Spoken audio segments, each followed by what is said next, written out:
buenas tardes, bienvenidos. Hoy un placer escucharte, Eduardo, ha sido muy inspirador.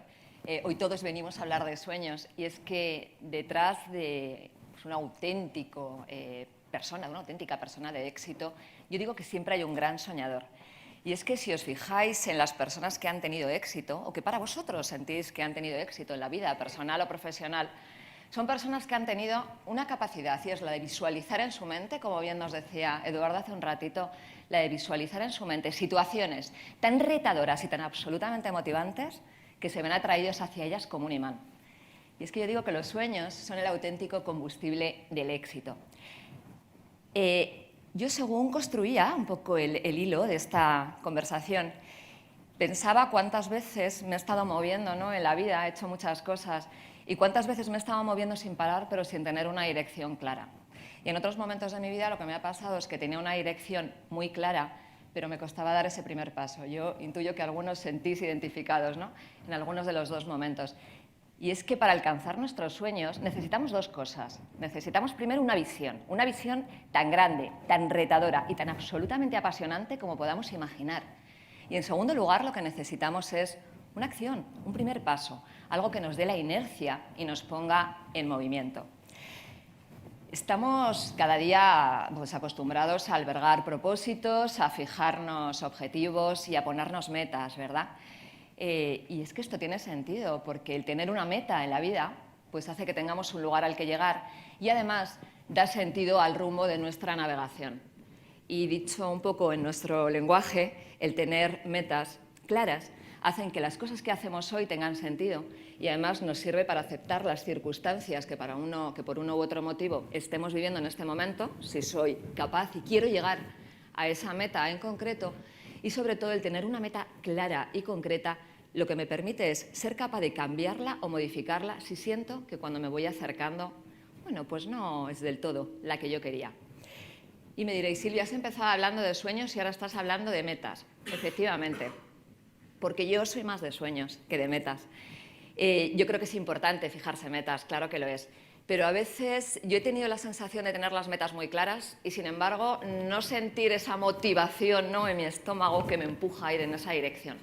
¿Por qué? Pues porque las metas a veces vienen condicionadas, bueno, pues por condiciones económicas o por temas de salud o simplemente por relaciones sociales, por relaciones externas.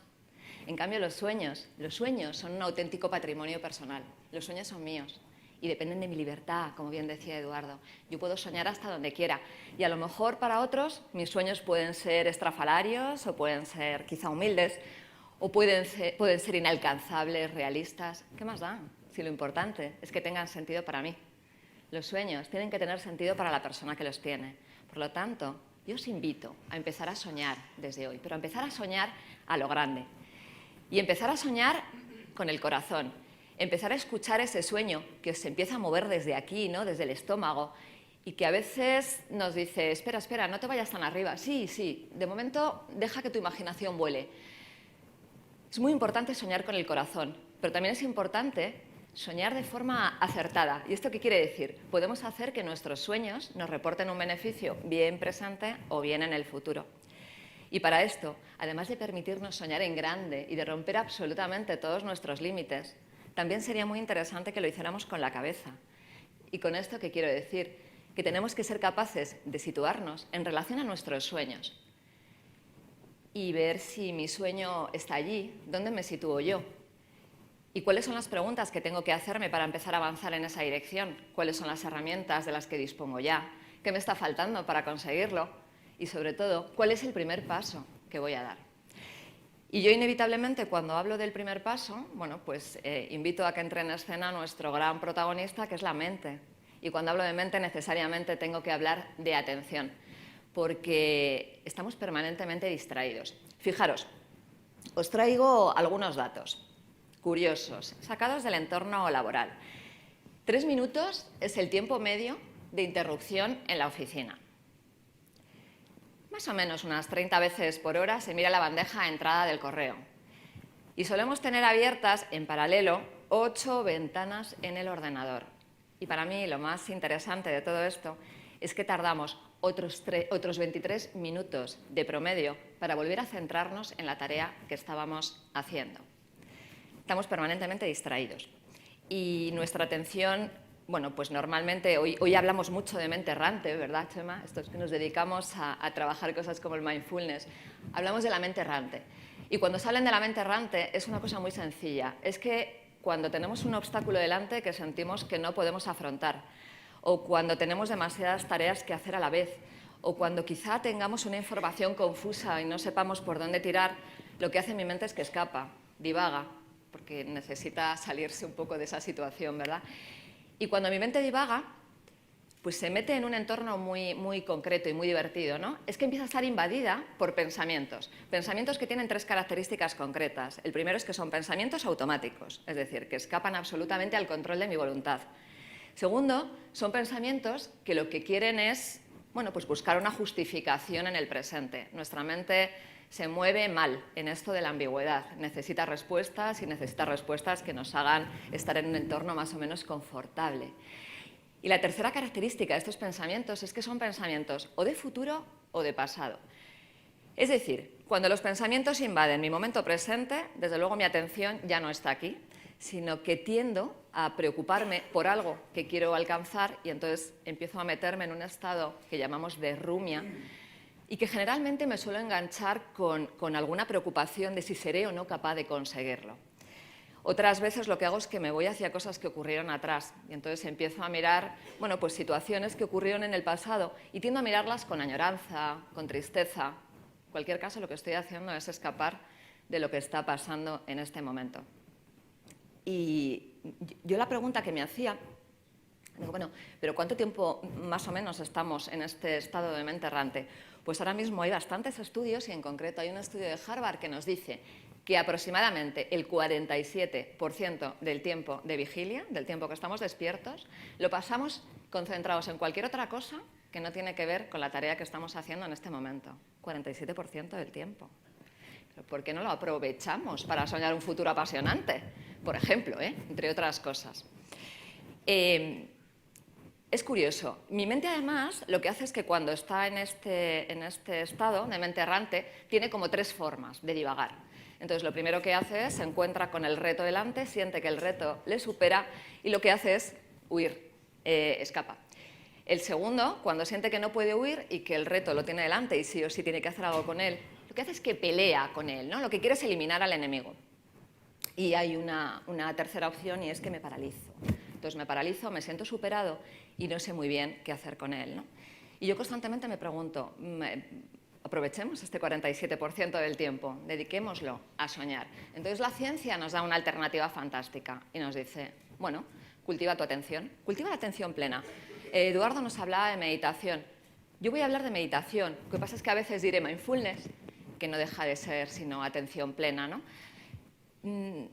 Bueno, pues cultivemos la atención plena entonces. ¿Y esto qué significa? Yo sé que ahora mismo, bueno, pues hay un montón de información acerca del mindfulness. Hay miles y miles de estudios, sobre todo soportados por investigaciones científicas que avalan los efectos del mindfulness en el cerebro y en la atención. Bueno, yo creo que dejarlo solamente a nivel cognitivo sería muy poquito. Para invitaros, Eduardo nos ha dado alguna pista, ¿no? Yo os diría, ¿cómo podemos empezar a trabajar o a experimentar mindfulness? Simplemente buscar 5 minutos cuando lleguéis a casa esta tarde o mañana por la mañana, 5 minutos de vuestro tiempo. Buscar una posición cómoda, lo más cómoda posible. Puede ser sentados, puede ser tumbados. Apoyar vuestra espalda o dejarla, bueno, pues en una posición, como decimos, de cierta dignidad, ¿verdad? De comodidad, pero que equilibre con cierta dignidad. Cerremos los ojos, taparos con una manta livianita, porque suele bajar la temperatura corporal, y a partir de ahí buscar una respiración consciente. Entonces, lo único que tenemos que hacer es inspiro y expiro. Inspiro y expiro. Y entonces me diréis, Silvia, la mente no se nos queda en blanco. No, claro, la mente no se queda en blanco. Es en ese momento, cuando estoy concentrado en mi respiración, cuando empieza a venir pues esa preocupación por un conflicto de trabajo que tuve ayer por la mañana. Y cuando expiro, noto que sale esa inquietud que tenía porque mi hijo aprobara el examen de inglés que tiene mañana por la mañana. Y quizá vuelvo a conectar con un pensamiento de preocupación pues por mi próxima revisión médica, o me conecto con un pensamiento feliz que tiene que ver con que he encontrado el sitio de mis próximas vacaciones. ¿Qué os quiero decir con esto? Que el pensamiento no se queda en blanco, pero los pensamientos sí que empiezan a espaciarse. Entonces puedo mirarlos con cierto desapego. Veo que vienen, pero tengo la claridad mental, el desapego y la suficiente tranquilidad como para verlos con cierta distancia. Eso es mindfulness. Eso es cultivar la atención plena. Luego podemos buscar alguna definición que la haga más bonita, ¿no? A mí me encanta la que hace Kabat-Zinn, que es el que creó el método MBSR, que es mindfulness basado en reducción de estrés. Él dice que es la conciencia que surge de prestar atención de manera intencionada y sin juzgar al momento presente. A mí me encanta. Es una forma de decir que es escuchar qué es lo que está pasando dentro y fuera de nosotros. Y en definitiva es una invitación a aceptarnos como somos y aceptarnos en el presente. Uno de los discípulos de Kabat-Zinn, Robert Smith, decía que es como ser un fotógrafo que en lugar simplemente de fotografiar desde fuera lo que ve, tiene conexión con lo que mira. Y si lo pusiera en mis palabras diría, al fin y al cabo, mindfulness no es nada nuevo, claro que no es nada nuevo. Es un conjunto de técnicas milenarias, de tradiciones espirituales, orientales, y que lo que buscan es poner la atención justo ahí, en la concentración, en la atención y en buscar la claridad mental. No es nada distinto, es solamente eso. Bueno, los efectos del mindfulness son múltiples, los veremos a continuación. El cerebro ahora mismo nos da una oportunidad estupenda. Tenemos muchísimos conocimientos acerca del cerebro en este momento. Ha evolucionado un montón lo que hoy sabemos que no sabíamos hace unos años. Y hoy tenemos la oportunidad de entrenar nuestro cerebro para que adopte hábitos positivos. Y precisamente centrarlo en la atención plena pues es uno de los mejores ejercicios. Qué curioso que cuando no estamos precisamente en ese momento de atención plena y de estar un poco atentos y pendientes de lo que estamos pensando, sintiendo o haciendo, pues nos movemos por la vida con el piloto automático. Es otra forma de movernos bastante habitual. Y movernos con el piloto automático tiene riesgos. ¿Y los riesgos cuáles son? Pues el primero, que cometemos errores, que podemos tener accidentes más o menos graves. Para mí lo muy importante es que nos perdemos lo que está pasando ahora. Entonces nos perdemos muchas oportunidades que pasan pues, por delante de nosotros y simplemente no las vemos porque estamos bien en el futuro o bien en el pasado. Y además el estar con el piloto permanente puesto lo que hace es que nuestro sistema nervioso esté en permanente alerta. Le estamos pidiendo que esté rindiendo al máximo constantemente y esto lo que nos genera es agotamiento y estrés y al final nos afecta a la salud, ¿no? Entonces yo creo que merece la pena invertir un ratito, muy poquito quizá, pero en trabajar esta atención plena. Y como decíamos, bueno, pues es muy posible entrenar el cerebro para que adopte hábitos positivos. ¿Cuáles son los efectos del mindfulness en el cerebro? Eduardo antes nos hablaba de las ondas cerebrales. Yo quiero destacar que ahora mismo hay un montón de estudios que dicen que al menos el practicar la conciencia plena está influyendo al menos en 8 regiones diferentes de nuestro cerebro. Dejadme que me quede con 2, solamente con 2, porque yo siento que son como las que nos hacen más humanos, quizá, ¿no?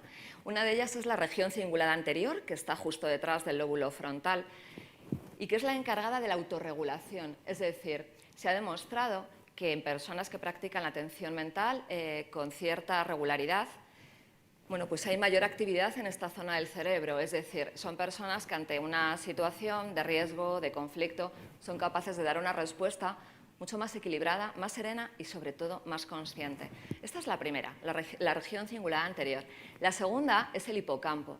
El hipocampo está dentro del sistema límbico, que como sabéis tiene que ver bueno, pues con todo lo que tiene que ver con el mundo emocional, ¿no? Y el hipocampo en concreto además se encarga de la memoria y del aprendizaje. Y luego vamos a las ondas cerebrales, estas que nos decía Eduardo.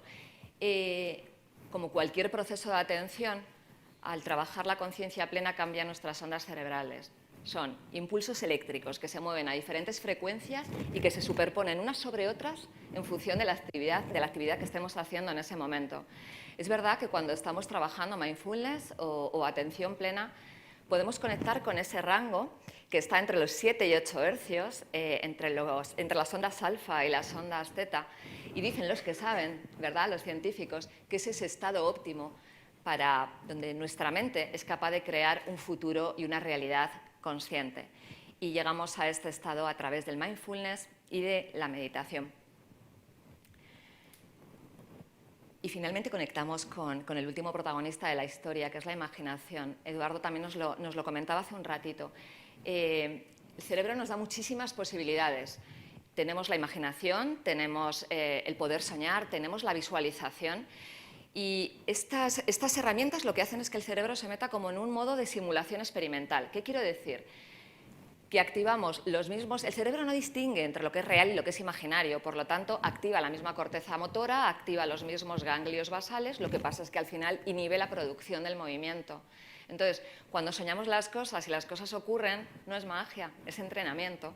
Entonces, si yo hoy pudiera dejaros solamente un mensaje sería este: atreveros a imaginar, permitiros imaginar, porque es la mejor herramienta de aprendizaje que tenemos hoy para crear nuestra vida. Lo hacen los actores cuando tratan de improvisar en escena una emoción. Primero la visualizan y luego son más capaces de reproducirla cuando están allí. O los deportistas, cuando se entrenan en un movimiento concreto, ¿no? Antes de llegar a la pista, por ejemplo, un Nadal, ¿no?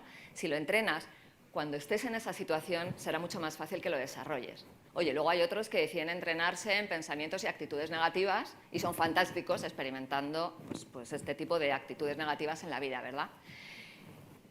Entonces solo nos queda una cosa: decídete.